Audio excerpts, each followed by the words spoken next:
Ang pag-uusapan naman natin ngayon guys, no, tungkol naman sa humility or in Tagalog, pagpapakumbaba, no. Tatalakayin natin dito sa video na to kung bakit nga ba mahalaga na tayo ay mapagkumbaba at saka ano nga ba ang sabi ng Bible tungkol sa humility, no. Tatalakayin natin dito sa video na to, no. Alam naman natin guys, no, na sa panahon natin ngayon, ang reality talaga ng buhay natin ngayon, no, marami na ang tao na hindi nagtataglay ng humility, di ba? Kadalasan ngayon, kanya-kanyang pagbubuhat ng sarili nilang bangko, no? Mapagmataas na kadalasan ng mga tao, no? Kahit na wala naman talaga silang achievements na pwedeng ipagmalaki, no? Nagmamalaki sila sa iba kasi ayaw lang nila na i-lockdown sila ng ibang tao, no? Ayaw nila na mamatahin sila ng ibang tao, kaya ang ginagawa nila, iniaangat nila yung sarili nila, no? Iyan ang patunay ng kawalan ng humility, no? Kapag ganyan ang ugali natin, ibig sabihin lang ay hindi tayo nagtataglay ng humility sa sarili natin, no? So ano nga ba ang sabi ng Bible tungkol sa humility, no? Anong sabi dito sa Proverbs chapter 22 verse 4? Humility is the fear of the Lord. Its wages are riches and honor and life, di ba?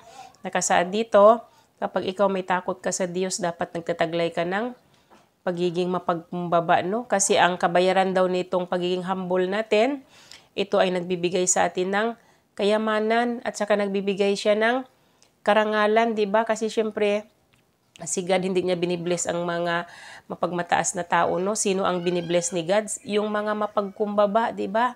Yung ibinababa nila yung sarili nila, siya yung binibless ni God. At saka syempre, kapag ikaw mapagkumbaba ka, makakakuha ka ng karangalan or respeto sa ibang tao, di ba? Kasi hindi ka hambog, hindi ka mayabang. At saka, kapag ikaw ay humble, ibig sabihin, no? Ang mga humble na tao kasi ito ay kalugod-lugod sa paningin ng Diyos, no? Maaari kang magkaroon ng eternal life. Yun ang ipagkaloob ni God sa iyo kasi ikaw ay nagtataglay ng kababaang loob, which is, ang kababaang loob ay mahigpit na ipinagbibilin sa atin ni God na dapat tayo ay maging humble kasi si Jesus Christ nga mismo, di ba? Pamarisa natin si Jesus Christ, siya ay Lord, di ba? Pero ibinaba niya yung sarili niya, no? Anong ginawa niya, 'di ba? Naging servant siya ng mga tao, 'di ba? Nag-serve siya sa mga tao sa pamamagitan na ang pag-preach niya ng mga salita ng Diyos at saka 'di ba? Binayaran niya lahat ng mga kasalanan natin, dumana siya ng paghihirap, 'di ba? Inalipusta siya ng mga tao, minaltrato siya ng mga tao, namatay siya sa krus, 'di ba? Ibinaba niya yung sarili niya para tayo ay magkaroon ng kaligtasan, iniligtas niya tayo at saka 'di ba? Kung nagbabasa kayo ng Bible, no, mababasa niyo sa Bible na si Jesus Christ bilang patunay na siya ay humble, no? Mababasa natin sa Bible na yung mga disciple niya, no? Hinugasan niya yung paa ng mga disciple niya para ipakita sa mga tao na siya nga na Diyos, kaya niyang magpakumbaba, 'di ba? Kaya niyang hugasan yung mga paa ng disciple niya, tayo pa kaya na tao lang, di ba? Ang Diyos nga mapagkumbaba, dapat tayo tularan natin ang Diyos, tularan natin si Jesus Christ. Sino ba tayo para magmataas, di ba? Niwala nga tayo sa kalingkingan ng achievement ng Diyos ni Jesus Christ, di ba? Tapos tayo nagmamayabang tayo sa sarili natin, no? Bakit hindi natin i-practice itong pagiging humble or itong humility, ipapractice natin ito sa sarili natin, no? At saka anong sabi dito sa Philippians chapter 2 verse 3 naman, do nothing out of selfish ambition or vain conceit, rather in humility value others above yourselves. Ang nakalagay dito, no? Huwag daw tayong gumawa ng mga gawain, huwag daw tayong gumawa ng hakbang na para lamang sa sariling ambisyon natin or para sa sariling kapakanan natin, no? Kundi daw ay pakumbaba tayo, no? Pahalagahan daw natin yung ibang tao na parang i-consider ba natin sila na mas mataas sila kaysa atin, di ba? Huwag nating iangat yung sarili natin, huwag nating isipin na mas mataas tayo sa ibang tao, no? Yun ang tunay na mapagkumbaba, no? Yung iniisip mo na mas mababa ka sa iba, yung mas mataas sila sa iyo, no? Yun ang tunay na mapagkumbaba, yan ang tunay na nagtataglay ng humility. At saka anong sabi dito sa James chapter 4 verse 6 naman, but He gives more grace. Therefore, it says, God opposes the proud, but gives grace to the humble. Diba? Nakasaad nga dito. Si God daw ay sinasalungat or kinukontra niya yung mga mapagmataas na tao, pero yung mga mapagkumbaba ay binibiyayaan niya, binibless niya yung mga mapagkumbaba, diba? Kasi tulad ng sinabi ko, si God, hindi niya binibless ang mga tao na mapagmataas, di ba? Kailangan muna nating ibaba yung sarili natin. Kailangan muna nating maging mapagkumbaba para makuha natin yung atensyon ni God, para i-bless niya tayo, biyayaan niya tayo at ipagkaloob niya ang mga kahilingan natin basta tayo ay marunong magpakumbaba, di ba? Kasi yan ang mahalaga. Yan ay kaaya-aya sa paningin ng Diyos, yung pagiging humble, di ba? Kaya dapat i-practice natin yan sa mga sarili natin, no? At saka anong sabi dito sa 1 Peter chapter 5 verse 5, likewise, you who are younger, be subject to the elders, clothe yourselves all of you with humility toward one another, for God opposes the proud but gives grace to the humble. Ibig sabihin, no? Tayo daw na mas mga nakakabata, no? Dapat daw ay magsunod-sunuran tayo sa mga nakakatanda sa atin, no? Wag tayong mag-overpower sa mga nakakatanda sa atin, no? Kundi sumunod tayo sa kanila, no? At saka, ang sabi dito ay, dapat daw lahat daw tayo, nagtataglay tayo ng kababaang loob. Ipakita natin sa isa't isa na tayo ay mapagkumbaba, di ba? Kasi ang nakasaad nga dito, si God ay sinasalungat niya yung mga mapagmataas, pero nagbibigay siya ng biyaya sa mga tao na mapagkumbaba, no? Yan ang nakasaad dito. At saka sabi naman dito sa Psalm chapter 25 verse 9, He guides the humble in what is right. At ang nakasaad dito, kapag ikaw humble, gagabayan ka niya tungo sa tamang landas, 'di ba? Ituro niya sa iyo kung ano yung mabuti, kung ano yung mabuting paraan niya, ituturo niya sa iyo basta ikaw ay humble. Kaya mahalaga talaga na maging humble tayo para makuha natin ang loob ni God, di ba? Maging kaaya-aya tayo sa paningin ng Diyos kasi nga humble tayo. Gayahin natin si Jesus Christ, no, na walang kayabang-yabang sa katawan niya, no? At saka anong sabi dito sa Psalm chapter 149 verse 4, For the Lord takes delight in His people, He crowns the humble with victory, di ba? Ang nakasaad dito. Si God nga daw ay nagagalak siya sa mga tao niya, no? Natutuwa siya sa mga God believers, no? Ang nakasaad dito, ang mga mapagkumbaba daw ay binibigyan niya ng reward, di ba? Kapag tayo humble, sa lahat ng gagawin natin, no? Pagtatagumpayin tayo ni God, basta tayo ay humble at marunong tayo magpasalamat sa Kanya, no? Isa sa patunay na humble ka, no? Yung marunong ka magpasalamat, halimbawa ay binigyan ka ng biyaya ni God, no? Huwag mo siyang kalimutan na pasalamatan. Isa yan sa sign na ikaw ay napaka-humble na tao, no? At saka, anong sabi dito sa Proverbs chapter 29 verse 22 to 23, no? An angry person stirs up conflict, and a hot-tempered person commits sins. Pride brings a person low, but the lowly in spirit brings honor, di ba? Ang ibig sabihin dito, no? Ang taong galit siya daw ang nag-uumpisa ng kaguluhan, no? Tapos, ang mga tao daw na hindi nakokontrol yung galit nila ay nagkakasala sa Diyos, di ba? Nagkukumit siya ng kasalanan kapag hindi mo kasi makontrol ang galit mo. Kung ano-ano na lang lumalabas sa bibig mo, maaari ka pang makapagplano ng masama laban sa kapwa mo, no? Laban sa taong kinakagalitan mo, no? At tapos ang nakasaad dito, yung pagiging mapagmataas daw natin, no? Itong pagiging mapagmataas daw natin, no? Ito daw ay magdadala sa atin sa kahihiyan, no? Kung tayo ay masyado tayong mapagmataas, masyado tayong mayabang, no? Kahit na wala naman talaga tayong achievements, no? Nagmataas tayo, no? Tapos kapag nalaman ng tao yung katotohanan, mapapahiya pa tayo, no? Yan ang ibig sabihin dito na ang taong mapagmataas ay maaring magdadala sa iyo to sa kahihiyan, pero ang tao daw na mapagkumbaba ay magdadala sa iyo to ng karangalan, 'di ba? Magbibigay sa iyo ng karangalan kapag ikaw ay mapagkumbaba, 'di ba? Maaring respetuhin ka ng mga tao, 'di ba? Gagalangin ka nila kasi ikaw ay mapagkumbaba, napaka-humble mo, 'di ba? At saka anong sabi dito sa Romans chapter 10 verse 11 naman?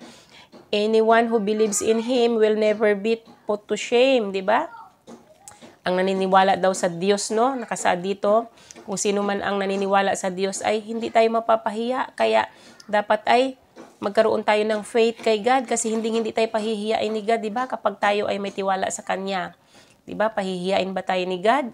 'Di ba? Bless tayo ni God kapag tayo ay maniwala tayo sa Kanya, no? Hindi niya tayo pababayaan. Alam natin na kapag tayo may faith kay God, sigurado na ang future natin, 'di ba? Kasi may plano si God para sa mga tao na naniniwala sa Kanya. Kaya para hindi tayo mapahiya, no? Magtiwala tayo sa Diyos. Kailangan yung pananampalataya natin, ibigay natin sa Diyos, sa nag-iisang Diyos, no? Para hindi tayo mapapahiya, di ba? At saka, anong nakasaad dito sa Isaiah chapter 61 verse 7 naman, instead of your shame, you will receive a double portion, and instead of disgrace, you will rejoice in your inheritance. And so, you will inherit a double portion in your land, and everlasting joy will be yours, diba? Ang nakasaad dito, no? Ang Bible verse na ito ay applicable sa mga God believers, yung mga tao na tunay na nagmamahal sa Diyos, no? Kasi blessings, di ba? Blessings ang ipagkakaloob ni God sa atin, double portion, di ba? Ang lahat ng mga God believers na nanampalataya sa Diyos at nagmamahal sa Diyos ay hindi mapapahiya, kundi magagalak tayo kasi magkakaroon tayo ng inheritance doon sa kaharian ng Diyos, di ba? Yan ang nakasaad dito, no? Kaya ang nakasaad dito ay magkakaroon tayo ng everlasting joy, di ba? Walang hanggan na kaligayahan sa piling ni God kapag tayo ay God believers, kapag tayo ay nagmamahal sa Diyos, di ba? Kapag tayo ay sumusunod sa kautusan ng Diyos, no? Yan ang promise sa atin ni God, no? Yan. Kaya mahalaga talaga na tayo ay mapagkumbaba kasi isa yan sa kautusan ng Diyos na maging mapagkumbaba tayo kasi tulad ng sinabi ko, ayaw ni God ng mga mataas na tao, di ba? Kahit nagaano pa man natin kagaling, no? Kahit na ang dami mo pang kakayahan, ang dami mong talent, di ba? Hindi mo yan dapat ipagmayabang sa ibang tao kasi yung talent na yan, kung ano man yung kakayahan na meron ka, no? Hindi mo sarili yan, bigay ni God yan, gift ni God sa'yo yan, kaya hindi mo dapat ipagmayabang yan, kundi bigyan mo ng recognition si God, di ba? Purihin mo si God dahil binigyan ka niya ng talent, binigyan ka ng skills, huwag mong ipagmayabang sa tao yan kasi hindi mo yan sarili, di ba? Galing yan sa Diyos, ipinagkaloob ng Diyos yan, kaya lahat ng kapurihan ibigay mo sa Diyos, di ba? Ang recognition sa Diyos mo ibigay kasi sa Kanya galing yan kung ano mang meron ka, di ba? Huwag mo ipagyabang sa ibang tao yan, no? At saka, bakit nga ba mahalaga na nagtataglay tayo ng humility or kababaang loob, no? Or pagpapakumbaba, no? Una na talaga dyan, guys, no? Para tayo ay makabuild ng trust, di ba? Makakuha tayo ng tiwala. Ipakita natin sa tao na wala tayong taglay na kayabangan sa katawan natin, no? Kung hindi, marunong tayo mapagkumbaba para pagkatiwalaan tayo ng ibang tao dahil alam nila na tayo ay hindi hambog, tayo ay hindi nagbubuhat na sariling bangko natin, no? Kaya makakabuild tayo ng trust ng ibang tao. At saka pangalawa naman dyan ay mai-improve natin yung relationships natin sa iba, di ba?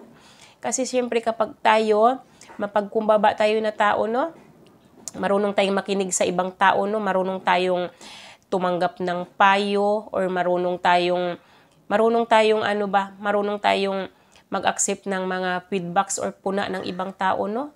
Pag tayo mapagkumbaba, no, lahat yan, i-accept natin yan sa sarili natin kasi nga, hindi naman tayo perfect, eh. Lahat tayo, di ba, may mga kanya-kanyang kapintasan tayo, kaya kailangan din natin ng payo ng ibang tao, no? Lalo na kapag nagkamali ka, accept mo sa sarili mo na may pagkakamali ka, tumanggap ka ng puna ng iba, tumanggap ka ng payo ng iba, tumanggap ka ng feedbacks mula sa iba, no? Kaya sa pamamagitan ng pagiging humble natin, no, mai-improve natin yung relationships natin sa ibang tao kasi ibig sabihin kapag humble ka, madali kang lapitan, di ba? Madali kang kausap kasi humble ka, eh. Wala kang taglay na kayabangan sa katawan mo. At saka, pangatlo naman dyan ay madadagdagan yung kaalaman natin, di ba? Sa pamamagitan ng pagiging humble natin, no, makakadagdag yan ng kaalaman natin kasi marunong nga tayong mag-accept ng payo ng iba, marunong tayong makinig sa iba, di ba? Marunong tayong makinig sa kanila kung tayo ay humble, no, magiging good listeners tayo, no?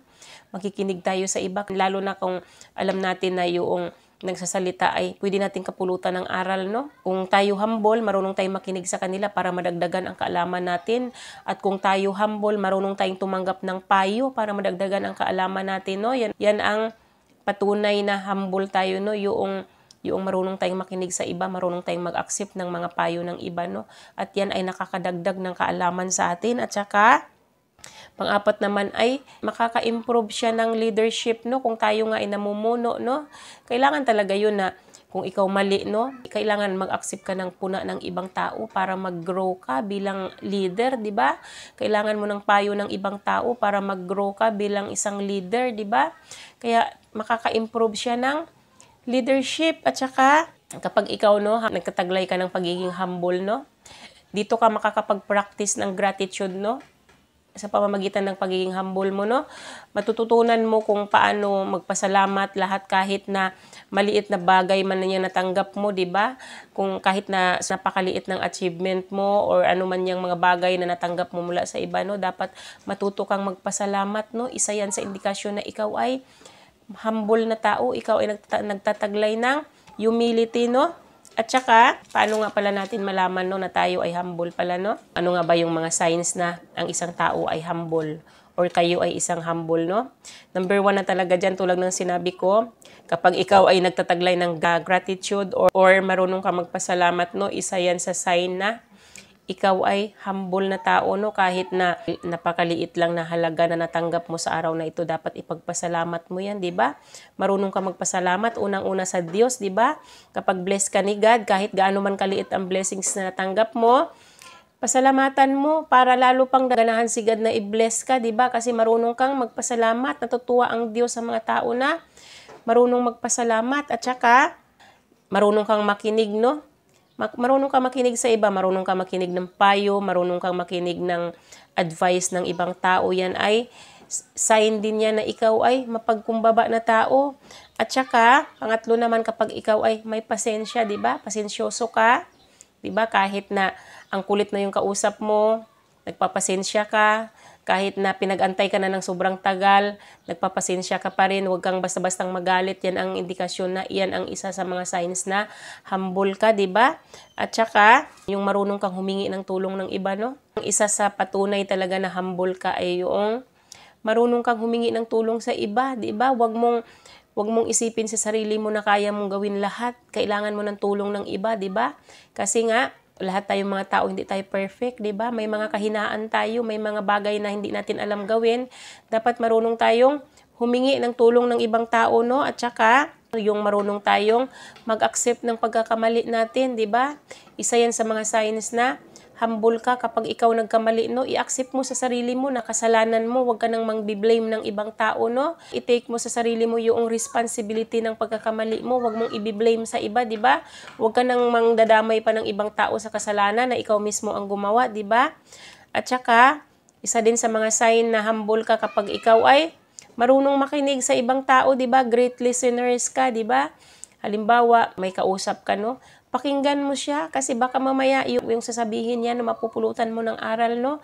Magkaroon ka ng idea sa mga sinasabi niya, kaya dapat ay great listeners ka. At saka, isa sa mga sign na humble ka kapag nagsiselebrate ka sa success ng iba, isa yan sa sign na ikaw ay humble na tao, no? At saka, isa talaga sa number 1 na sign na hindi ka mayabang or hindi ka mapagmataas, no? Ay yung hindi mo ipinagmamalaki kung anumang achievements na meron ka, di ba? Yung hindi mo na kailangang sabihin sa iba na ganito, ganyan, may kung ano man yung mga nakamtan mo sa buhay mo. Hindi mo na kailangang ipagyabang yan. Isa yan sa sign na ikaw ay humble ka, di ba? At saka, isa din sa sign na humble ka yung hindi ka nagtatanim ng sama ng loob sa kapwa mo, di ba? Yung hindi ka naghihinanakit sa kapwa mo, no? Isa yan sa sign na ikaw ay humble. At saka, malalaman din na humble ka kapag ikaw ay marunong kang magpasalamat nga, marunong kang mag-say ng thank you, di ba? Pag marunong kang mag-thank you sa kapwa mo, palatandaan yan na ikaw ay humble na tao. Kapag nakagawa ka ng kabutihan sa kapwa mo, ay kailangan mo pang purihin ka ng ibang tao, no? Huwag mo nang aantayin ng papuri ng ibang tao, no? Yan ang indikasyon na, yan ang isa sa mga sign na ikaw ay mapagkumbaba na tao, no? At saka, isa din sa sign na mapagkumbaba ka ay yung na-appreciate mo kung ano man yung tulong ng ibang tao sa'yo, na marunong kang mag-appreciate ng tulong ng iba, di ba? At saka isa din sa palatandaan na ikaw ay humble na tao ay yung hindi mo tinitingnan yung sarili mo na mas mataas ka sa iba. Hindi mo tinitingnan yung sarili mo na mas superior ka sa iba, no? Yan ang palatandaan na humble ka, no? So kayo guys, no, nagtataglay nga ba kayo ng ganitong pag-uugali? dapat ito ay i-practice nyo na ng habang maaga pa, no? Kasi ayaw nga ni God na tayo ay mapagmataas. Ayaw ni God na nagbubuhat tayo ng sariling bangko natin, no? Mas maganda na tayo ay humble, tayo ay mapagkumbaba para tuloy-tuloy lang ang blessings ni God sa atin, no? Kung tayo ay mapagkumbaba, marunong tayo magpasalamat sa Diyos sa lahat ng pinagkaloob niya na blessings, no? Kahit maliit man yan, pinasalamatan mo, no? Nire-recognize mo si God sa blessings na ipinagkaloob niya. Maaaring sa susunod na i-bless ka ni God, mas malaking blessings na kasi nakitaan ka niya ng pagiging mapagpasalamat ka, no? Nakikitaan ka niya ng ganong attitude na marunong ka magpasalamat. Baka sa susunod na i-bless ka niya, mas malaki na yung blessings kasi nga na-appreciate mo yung maliit na blessings na ipinagkaloob niya sa'yo. How much more pa kaya kapag malaking blessings na, di ba? Yan ang kahalagahan ng pagiging humble or pagtataglay natin ng humility, no? Kasi yan ay kaaya-aya, yan ay kalugod-lugod sa paningin ng Diyos, no? Kaya sana ngayon, no, kung hindi tayo nagtataglay ng ganitong pag-uugali, no, i-practice na natin yan. Ngayon na alam na natin na ayaw ni God ng mapagmataas na tao, no? Ang gusto ni God ay mapagkumbaba tayo. Gayahin natin si Jesus Christ, no, na walang kayabang-yabang sa katawan niya noong nandito pa siya sa mundo natin, di ba? Mapagkumbaba siya, gayahin natin si Jesus Christ kahit na Diyos siya, di ba? Anong ginawa niya? Nag-serve siya sa mga tao. Kaya ang Diyos nga nagawang ibaba yung sarili niya. Tayo pa ba na mga tao lang tayo, no? Kayang-kaya din natin yan, di ba? No, wag na nating alagaan yung pride natin, no? Ibaba na natin yung mga pride natin dahil walang itudulot na kabutihan yan sa mga buhay ng bawat isa sa atin, no? Ang kahalagahan ay magkaroon tayo ng humility kasi yan ang kaaya-aya sa paningin ng Diyos. Yan ang gusto ng Diyos na gawin natin, yung magiging humble tayo, di ba? Maging humble tayo sa isa't isa, di ba? Sana, no, sana lahat tayo, no, matuto tayong maging mapagkumbaba. Kaya yun lang naman guys yung aking maisi-share sa araw na to, no. Sana may natutunan kayo sa akin, no. So hanggang dito na lang yung aking video. Bye-bye and God bless you all. Bye-bye everyone.